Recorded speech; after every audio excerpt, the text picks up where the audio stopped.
The Minister of Cabinet Affairs said graduation of the necessary unified forces will commence on the 30th of this month. Dr. Martin Elia made the announcement after a meeting of the presidency in Juba on Wednesday afternoon. The presidency's meeting was chaired by President Salva Kiir and attended by First Vice President Drive Riek Machar and Security Advisor Tut Gatluak. Also present in the meeting were senior government officials and members of the security mechanisms. According to Dr. Martin, the graduation of more than 52,000 forces will start in the Greater Equatoria region.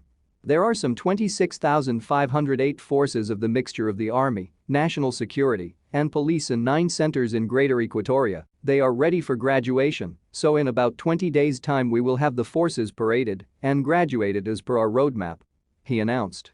More than 26,000 forces are expected to graduate from 9 centers. The forces include the VIP Protection Forces, Army, Police, National Security, Prison, and Civil Defense. In the centers in the Greater Equatoria region, the forces are expected to graduate from including Goram, Maridi, Marota, Oinikabel, Muni, Rajaf, Lologo, Rambar, and Agut Makar. After postponing the graduation several times, Dr. Martin Elia told the media the presidency resolved to graduate the forces end of this month. We also have 15,682 in 5 stations in Greater Upper Nile, and we have 9,812 in 3 centers in Greater Bahr el Ghazal. These forces are ready to be graduated, and we have agreed that they will be graduated by the 30th of August this year. The 2018 revitalized peace deal expects the unity government to graduate 83,000 unified forces drawn from the various parties to take charge of security during the ongoing transitional period. Tens of thousands of forces have been assembled and trained at various cantonment sites and training centers across the country since 2020.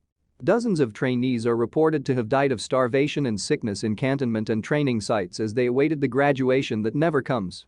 The government also made a number of failed pledges to graduate the forces, but factors such as insufficient funding, lack of political will among the peace parties, the recently imposed arms embargo, and allegations of many ranks in the opposition forces are said to be complicating the efforts.